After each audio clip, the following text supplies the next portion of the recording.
I'm excited to be here and then share my research.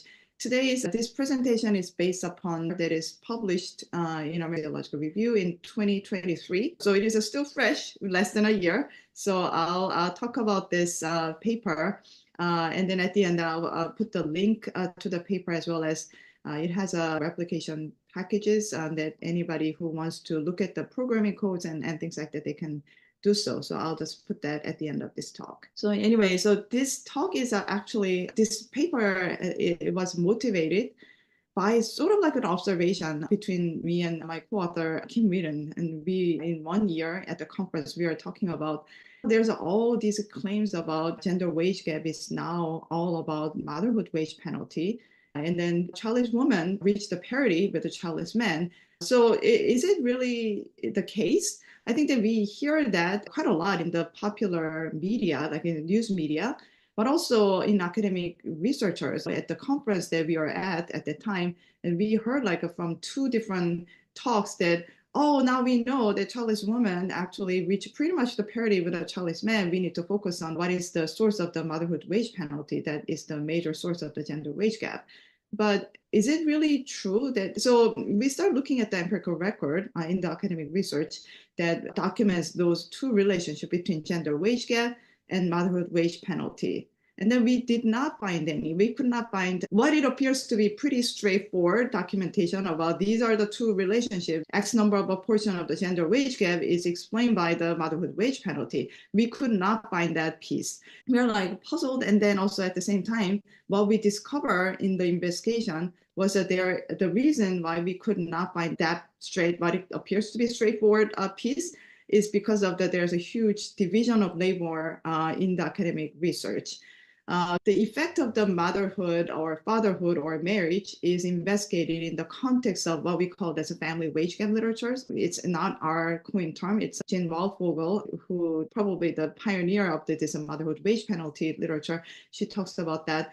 So this family wage gap literature is actually one of the most researched topic in gender and work literature. So mothers earn lower wages compared to childless women, and then people talk about this motherhood wage penalty. On the other hand, fathers earn higher wages compared to childless men, so they earn fatherhood wage bonus or premium. And marriage also has a gender differentiated outcomes. So marriage typically brings men wage premiums. Married men earn higher wages compared to unmarried men. Whereas a marriage sometimes, to some women, it gives a marriage premium, but particularly among white women, a marriage leads to the wage penalty. So there's a huge literature that documents this relationship, but typically these studies use the single gender model, meaning that motherhood wage penalty is estimated by comparing mother's wages to childless women's wages, and fatherhood wage premium is estimated based upon comparing father's wages to childless men's wages and so forth. So it utilized a single gender analytical framework. So as a result, of course, we can logically infer if the parenthood leads into the different wage outcome for men and women, so as marriage, then we can infer that this will be the major factor that is associated with the gender wage gap. But actually directly examining it together in one analytical model is a pretty rare, because of this family wage gap is typically looked at just using the single gender models. On the other hand, gender wage gap literature is not interested in estimating the family demography factor. So they are typically focused on the human capital, like economic wage models. So what they're interested in is trends in the aggregate, typically the gender wage gap, meaning that the mean of the gender wage gap, how that changed over time. And then what factors is particularly really centered around these human capital factors, such as education and work experiences, and sometimes structural correlates such as occupations or industry, and how those things are explaining the changes in the gender wage gap trend. So that's what the literature typically focuses on. So as a result of that, and then they're not, again, interested in the role of the family demography in explaining the gender wage gap literature. So these two are living in almost like a two different world, and they don't speak to each other. Of course, again, logically, you can infer the relationship between the two, but it is not looked at in the same model. And then at the same time, so that's one piece of the reasons why we could not locate the piece that is a simple piece. And then the other thing that we also discovered that family wage gap literature and the gender wage gap literature has the different goals in mind, and as a result that they utilize different kind of analytical strategies. So again, gender wage gap literature typically focus on the trend and aggregate level in the entire labor force, more descriptive and deeper. So they typically uses the household-based data, the larger data. Current population survey is the one of the typical one, an American Community Survey. Those are the one that it is used a lot in the gender wage gap literature. On the other hand, family wage gap literature has this really focus on the causal. Their goal is identifying the causal effect of marriage or childbirth, meaning that net of all these worker characteristics or selection, meaning that we are not interested in whether the workers with a higher productivity entering into the marriage and as a result, and we see higher wages among married men. So that's not what we are interested in. We are interested in what they are interested in is like, what is the really treatment effect of marriage that lead into the wage changes among individuals. So is the childbirth. So it is the focus is because the focus is on the causal effect of marriage or childbirth. They utilize this very specific kind of like models and analytical strategies that gets to achieve that goal. So typically fixed effects model that have an advantage of sort of like accounting for the stable characteristics of individuals, so you can more effectively control for this selection effect. And so these strategies, instead of looking at the between person, they're looking at how the same person, when they are transitioned to non-mothers mothers, when they have children, how their wages changes. And then when one gets married and how the wage changes as a result of the marriage. So, and because we are looking at the same person, you can net out really like productivity, the workers with higher productivity entering into marriage or parenthood, and then as a result, it impacts the wage outcomes. So they are utilizing these strategies. And then because of you're looking at the within person changes, you need a longer panel data. So typically they rely on NLSY and 79 and then 97 more recently. It's a cohort-based data. So it really focused on the NLSY 79 is a baby boomer generation, and NLSY 97 is a millennial. So all these numerous research about the motherhood wage penalty and fatherhood wage premium or marriage effect, they by and large use these two data sources. So we know a great deal about the baby boomer and the millennial cohorts, but outside of that, our understanding about this relationship has been a little bit limited. And then also because of their goal is identifying the causal effect of marriage or childbirth, they try to make the sample homogeneous as possible. So only looking at the popular, more common strategies and only looking at one race group, typically white men or white women. And then also, in addition to that, they are applying more sample exclusion criteria. So those people who are in school while they are working, they are excluded because they are not assuming under the assumption that they are not the same kind of workforce. And then those people who never became parents or never married, because you're looking at the within change person. So when there's no changes, they are not included in the analytic samples. And then also those people who are married too soon or became parents too soon, meaning that before working ages, and they are also oftentimes excluded from the analytical sample. We want to look at pretty similar, like a normal, quote unquote, the workforce, and as a result, they are excluded from the analytical samples. And then also those workers who are in the labor force less than 2 consecutive years will be excluded because of the fixed effects identification criteria. So all these things together, this may be necessary to get the cleaner causal estimates of a marriage or a childbirth. But at the same time, one paper actually identifies that just this additional sample exclusion consists of like a 35% of the entire sample. So meaning that we are only looking at really a small slice of labor force here. So you can gain some kind of analytical leverage and obtaining the cleaner causal estimates, but that comes with the cost of limited coverage of the labor force.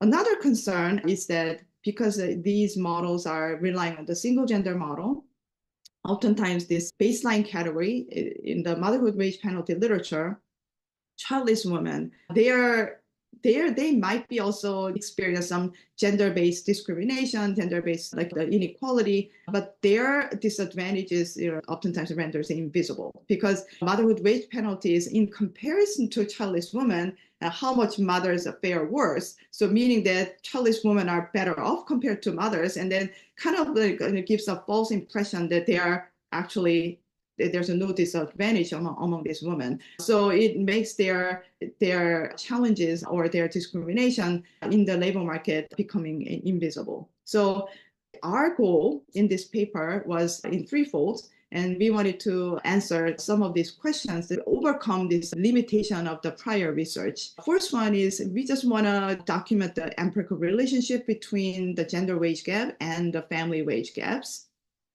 And then to what extent motherhood wage penalty, fatherhood wage premium, and then gender differentiated returns to wage returns to marriage explains the gender wage gap. So that's one goal that we have. The second goal is to see whether really unmarried or childless women really reach the parity with childless men. So because they are in the baseline category, oftentimes we don't see their disadvantages. So we just wanted to examine in comparison to childless men in the gender context, how they do. So that is a second question. And third question is that we want to examine whether the association between this gender and family wage gaps actually might differ by different race group. So more emerging, the family wage gap literature actually pays close attention to intersectionality that exists in this motherhood and the fatherhood effect on wages. But still, it has been pretty focused on the white workers, and we just want to look at how this relationship differ by different race group. So what is not our goal is that our goal is not to provide or test a causal model of wage disparities. So meaning that, again, our motivation was like moving a little bit away from this purely causally oriented goal of the family wage gap literature that comes with a cost. So we always kind of have to make a balance between generalizability and then causal identification. And then we want to weigh a little bit more on following the close tradition of the gender wage gap literature that is more descriptively oriented, and then just kind of making a bridge between these two literatures. So our goal is not to follow the family wage gap traditions of like identifying the causal identification. All right, so to achieve these goals, and we used the data, survey of income and program participation.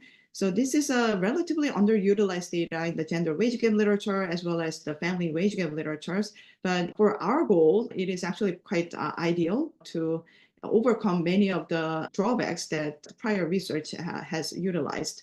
So the benefits of the SIP data, so we used a 2018 panel. That is a pretty recent data, pre-pandemic time. And then it covers the entire labor market. So not compared to NLSY data that focus on the particular birth cohorts. SIP covers all birth cohorts. So we can look at the all wage and salary workers. And then unlike CPS data that is typically used in the gender wage gap literature, SIP has a more comprehensive fertility history data, and then also household roster information we can utilize to create a better quality parent indicators. So typically in CPS, the parents are identified as whether they have children who live together with them. So it's a resident children only, and then oftentimes restricted to age under 18. So, but the motherhood wage penalty literature oftentimes talk about the cumulative motherhood effect. So the motherhood impact does not stop even after like the children moves out of their house and when they're not living together with them. So it's important that we can use this as a more inclusive parent category. Also, unlike CPS that doesn't offer like real like work experience measure, SIP actually has a job tenure measure, like how long the individuals stay with the same employer. So it has a better quality of the work experience measures.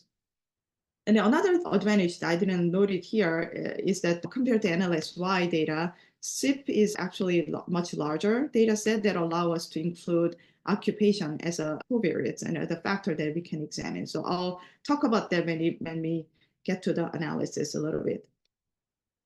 So altogether, our analytic sample is a civilian wage and salary workers, ages 18 to 67. The age limit is a little bit higher. So we wanted to include all the working ages as comprehensive as possible. So we chose the higher level, like compared to motherhood wage penalty literature, sometimes it is limited to 45. I think that's too low for the goals that we have. So we are trying to include all working populations. And then also just acknowledging again that parent impact goes beyond, well beyond when children, adult children move out of the house. All right, so now the results. So this is the results of our regression model that shows the log of hourly wages by parental status and gender and merit status. So it's 3 ways of looking at it, and it's plotted together. This plot is based upon the model that doesn't include any of the covariates. So it is a raw gender wage gap. So the first important kind of finding pattern that we can see from this picture is that overall, not surprisingly, gender wage gap tend to be larger, which is measured by the distance between women's and men's earnings here. So the gender wage gap tend to be larger among parents compared to childless adults, but not uniformly across different marital status. So, for example, among never married childless adults, the gender wage gap is about 6% here.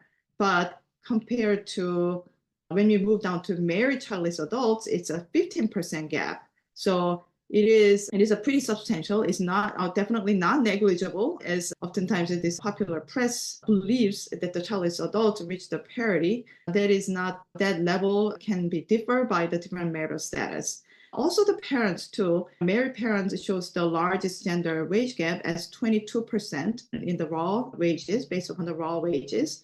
But among never married parents, their wage gap, the size of the wage gap is pretty similar to childless adults, and also it is not significant here. Yeah, so it varies a lot by the marital status. And then also in terms of whether the childless adults reach the parity, that is only, it is not uniformly visible here. So also the 6% gap is not negligible. It's still a gap. Now, what also is interesting is, so that was a raw model that we just saw. And then when we add the covariates as a model 2 here, and what happens is that adjusting for this human capital and job attributes does not really reduce the gender wage gap. What actually reduced was when we go back here, the distance between marital status group can be shrinked. It becomes a little bit more flatter, meaning the marital status effect is actually associated with a lot of these human capital, demography factor, and the job attributes. But gender wage gap itself is not explained by any of these factors, which is pretty consistent with recent literature.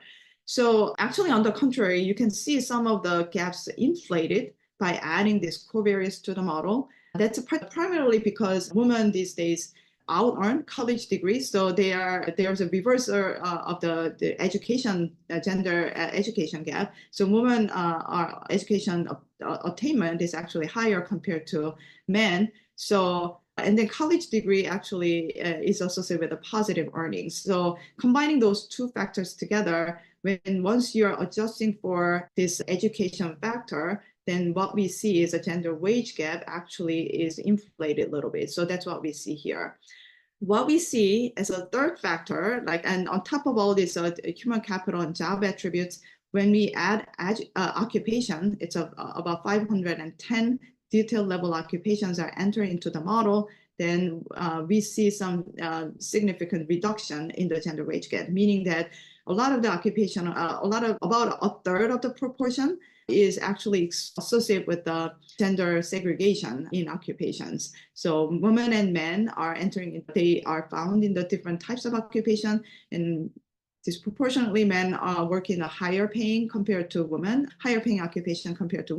So as a result, and if you control for occupations, then what we see is the gender wage gap is reduced across all these different categories, family status categories here. So it's about a third of them is explained by occupations. So, and then our next question is then how much exactly is associated with the gender differentiated returns to marriage or parenthood? To look at that, we use the wage decomposition model that allows us to decompose the gender wage gap into three components. And one is a portion that is associated with the gender gap in means of predictors. So for example, gender gaps in education attainment, and that can explain gender wage gap. So that's a means of a predictor effect. On the other hand, the coefficient of the predictor effects is the, instead of gender gap in education attainment, how much labor market is willing to pay hire the college graduates as opposed to non-college graduates. And then how those price factor can explain the gender wage gap. So for our purposes, this is what we are interested in. So we are interested in what is the price factor of the marriage and parenthood and the gender differentiated parenthood, motherhood wage penalty, fatherhood wage premium, how much of those gender differentiated in wage returns to parenthood would be associated with the gender wage gap. So that's what we are interested in. And so coefficient effect is what we are going to use to measure those associations. And the third component is the interaction effect between those two, but neither endowment effect or the interaction effects are actually substantial in our purposes, which makes sense. Endowment effect, parenthood, and as well as the marriage is rather evenly distributed across men and women, so it actually doesn't impact too much. It is the coefficient effects that drives most of the gender wage gap.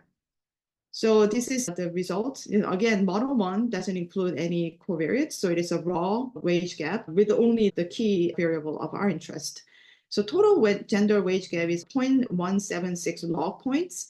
And then the parents, gender differentiated wage returns to parents is associated with about 30% of the total gender wage gap. So that's what it shows. And then for the marital status, for the current married, it's about 33% of the gender wage gap is associated with the gender differentiated returns to marriage. So that's what it shows. So bottom line is, roughly speaking, about a third of the total gender wage gap in raw model is associated with the motherhood wage penalty and the fatherhood wage premium. And another third is associated with the gender differentiated returns to marriage. So altogether, 2/3 of the total gender wage gap is associated with the family wage gap factors.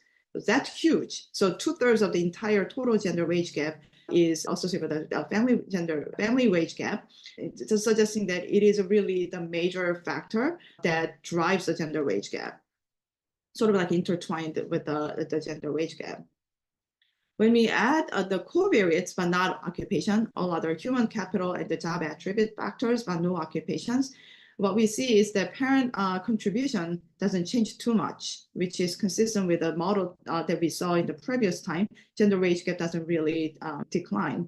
But the marital status effects actually decline, so which is consistent with what we saw earlier as well. So it decreased a little over a third of the marital status effect is declined by adding these covariates. So how does that compare, the effect size compare with the more well-known factors such as education? So compared to endowment effect of education, meaning that earlier I was talking about education being an equalizer. So because women are out earning college degrees now, so that helps to shrink the gender wage gap. But what we see from the endowment effect of education is it explains about reduction in 25% of the total gap. What we see here is the motherhood wage penalty and fatherhood wage premium effect on the gender wage gap pattern is about 30%. So it is larger than endowment effect of education. So meaning that what we gain, the contribution of education is entirely offset by the parent wage penalty that experienced by mothers. So that it is a pretty substantial effect. It's a pretty larger contributor. And then in the model 3, when we add occupations, and we see the parent effect, the coefficient declines about a third again. So now it is about 20% instead of 30%. So meaning that the different wage returns to parenthood, and then its contribution to gender wage gap is sort of like intertwined with the gender segregation in occupations. Women and men are unevenly distributed to higher and the lower paying occupations, and that is sort of explains the motherhood wage penalty and the fatherhood wage premium. So in turn, that explains some of the contributions to the gender wage gap. So that's pretty much the major story. Now we want to move on to see whether this major factor, like in the raw model, 2/3 of the gender wage gap is associated with the family wage gaps. And then it remains pretty stable with adding the human capital and job attributes, but it can decline a little bit with the occupation added.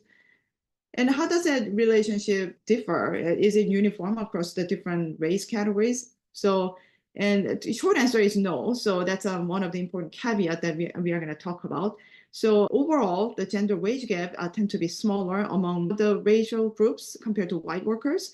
And that is mostly pronounced and most pronounced among parents. So here, I just only present the wage gap, gender wage gap among parents by different race groups.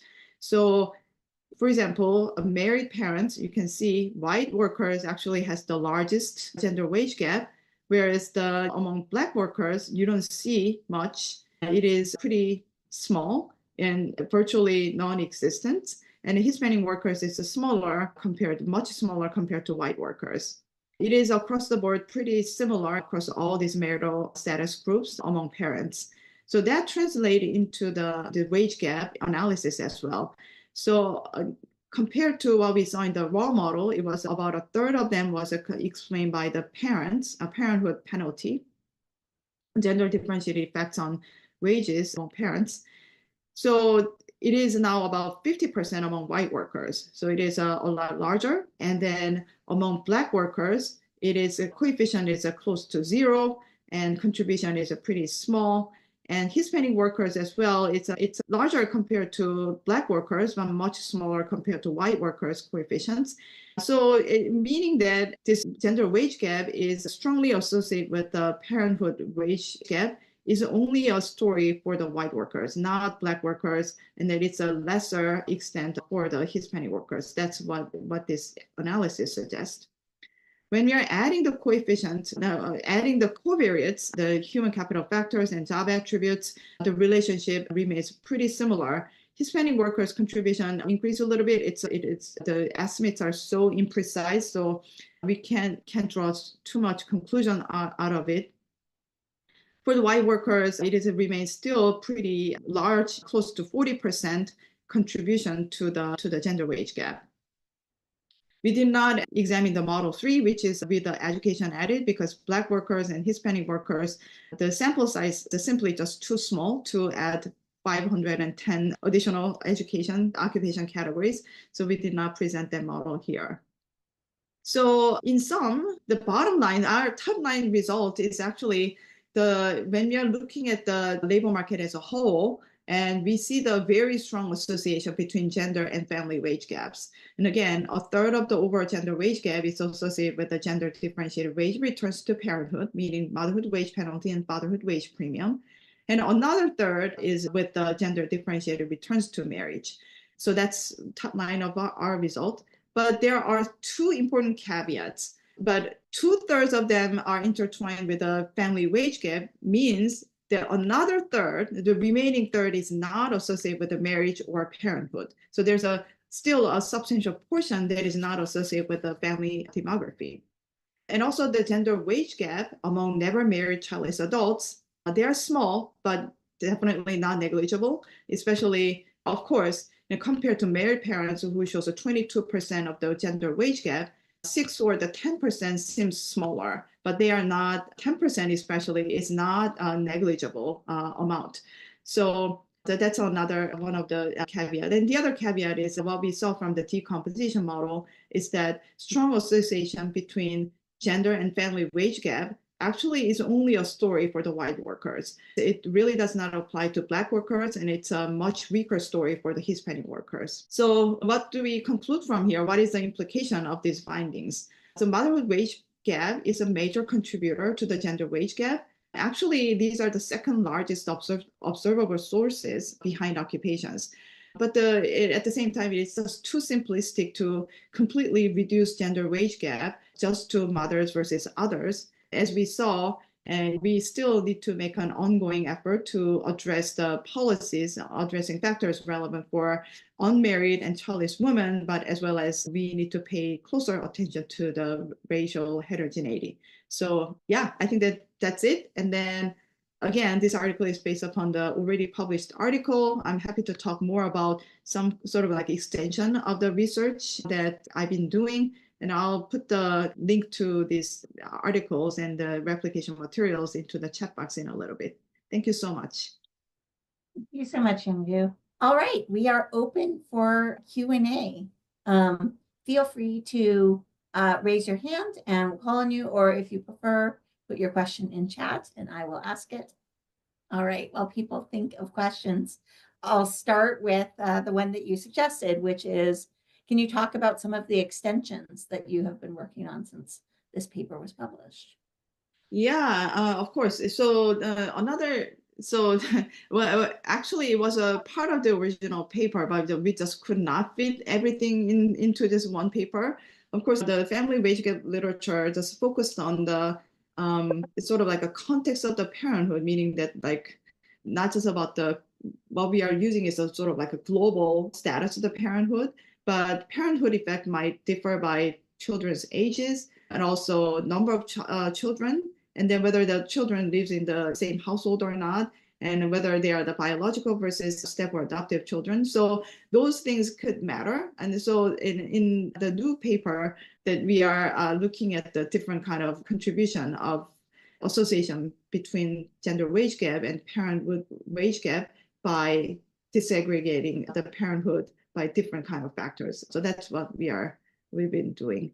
The bottom line of those findings are, yeah, so again, I have to emphasize that it is really the descriptive research. We are not following what causes the gender wage gap. We are just simply looking at how much of the gender wage gap exists currently in the cross-section of the data. So in that paper, when we are looking at it, the parents of the older children actually shows the much larger gender. They are contributing to the gender wage gap a lot more compared to the parents of the younger children, meaning that probably it is like cumulative over time. And then so what we are seeing is that it may be start with a smaller kind of, it may be triggered by having the younger children, but it is accumulative over time. And then what we see is the much larger gap by the time the children are older, and among those groups, and we see the much larger gender gap. And of course, the other findings, key findings are, if you have 2 or more children, and the penalty, their contribution to the gender wage gap is much larger. So that seems to be the pattern. Fascinating. Yeah. We've got a question from Norma here. How might family-friendly policies influence wages? Yeah, I think that has been the sort of like at the beginning, I was talking about a lot of the academic, also the popular discourse is like emphasis on the family factors, like the motherhood wage penalty. So we need to do something to mitigate this motherhood wage penalty. So family-friendly policies are some of the efforts that kind of like speak to that, which I think it is really important. As we saw, it's a major contributor, like 1/3 of them, or if you include the marriage together, it's 2/3 of the raw gender wage gap is associated with these family factors, family demography. So having these family-friendly policies are really important to just kind of address the major factors that contributing to the gender wage gap. But at the same time, we are also noting that that's not all. So we still need to more than just the focusing on the work is being greedy and the family is also being greedy. So, people are, that is the sort of like a major structural factors that driving the gender wage gap. That's a major story, but that's not all. So family-friendly policies, I'm a big proponent of those to really tackling down this major source of the gender wage gap. So it definitely helps. Does it answer your research? But one thing that just strikes me from what you're talking about is given the segregated nature of occupational categories, I'm guessing there's also real disparity in terms of which work environments tend to have family-friendly policies in place and which do not. Yeah, that's a great point because I think that we are only looking at the occupations, but these family policies tend to be implemented at the organizational level. But if recent research actually shows that if you segregation exists not just at the occupational level, but also organizational level. So there's men tend to be overrepresented in the more higher performing organizations that are more likely to offer these family policies compared to. So it is like those people who need these policies are actually harder to access to those. It's a kind of irony in our labor market. So is the occupation too. Some of these higher paying occupations comes with a sort of like a built-in flexibilities but the women oftentimes don't have access to those. So yeah, it is an irony, but so all these family-friendly policies can really help to reduce the gender wage gap. But I think the one pathway is that people don't leave the labor force entirely, and then because they can't keep up with the workload or expectations. And my prior work actually talks about how the overwork norm, like long work hours, leading to the gender wage gap. So women just when they have a lot of care responsibilities, they cannot keep up with the expectations at work. And what they often do is they leave or reduce hours, or they are changing occupations. So that's kind of endogenous, like a pathways to create this motherhood wage penalty. So family policies may help to just prevent those kind of exits of a woman from higher paying occupations to more or less lucrative occupations and jobs. And as a result, then it can actually help in the longer term. Christina. Thanks so much for this great talk. I think you really laid out the complexities of this kind of comparison really elegantly. I really appreciated the way that you extended the age scale for this sample because I know that I'm doing some preliminary work on musicians as workers and caregivers, and thinking about like what constitutes caregiving and what that looks like at different life stages is incredibly complex. I also love the way that you were talking about cohabitation as well, especially because, I mean, from what I've seen just kind of following the press is that there's a real class kind of implication to who's married and who cohabits. And I would love to hear you talk a little bit more about the complexities as far as that goes, as well as I know this is probably a statistically insignificant root, but I feel like so much of this wage gap literature is based on a very heterosexual model of families. Yeah. And I would love to, 2018 is 2 years after the sort of Supreme Court decision on same-sex marriage. And did you see any like dribs and drabs of data on people in same-sex relationships? I don't know if you were even able to capture that kind of information, but I'm always thinking about like how households that aren't, cis hetero kind of play out in this data as well. Yeah, that's a great question. I think that SIP data is probably just too small to capture those, but we did have the variables. So I think that I looked at it, the estimates are just too noisy to draw any conclusion. But of course, there's no direct kind of like a measure that whether they are heterosexual couples or, so you're just kind of infer that like with the gender information and then their living arrangement and household roster, and then you can like code them in a specific ways. But yeah, so it is not a really clean measure, but you could do some of those analysis. When I just looked at it, it was just too noisy, like standard errors are just too large to draw any conclusion. But, so some of those might be actually possible with the American Community Survey because that's a much larger survey than SIP. So I've seen some of the effort to just kind of measure those relationships. So that's one avenue to do the analysis on those. But also I really appreciate your question about, the complexity of like measuring the family demography factors and how that translates into the gender wage gap. That's why the cohabitation, but also caregiving, like including the older age woman is important because oftentimes when we think about the caregiving, we only think about the child care, but it is not the only component. It's elder care is becoming also important, which is borne by a majority of them are taken by women.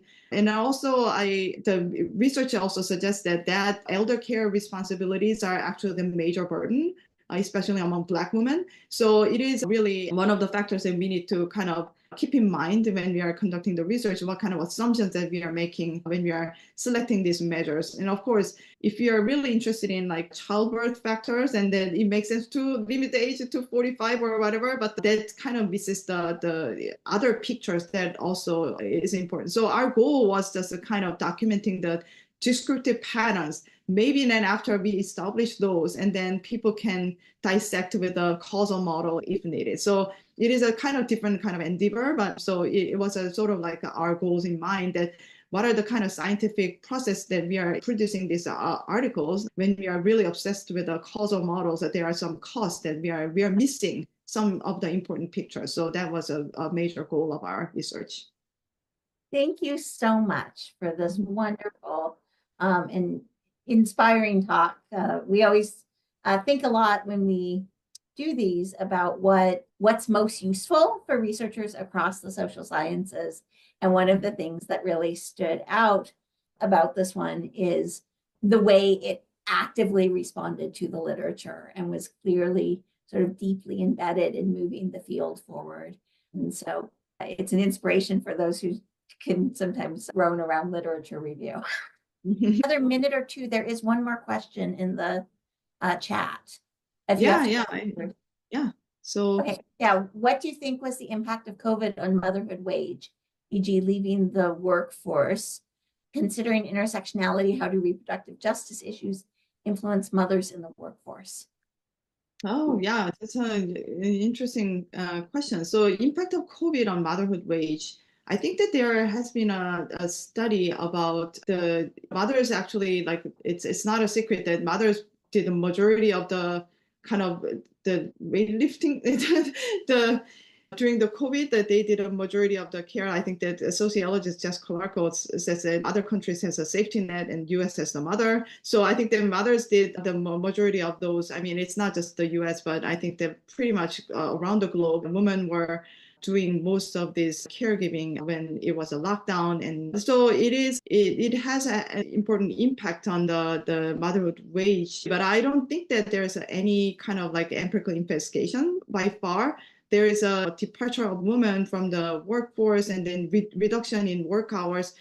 Those are the things that I've seen. But it is, I mean, those are the two important factors that impact the wages in turn. So I would imagine that will translate into the motherhood wage penalty, but that is some of the really important questions then moving forward that we need to investigate more.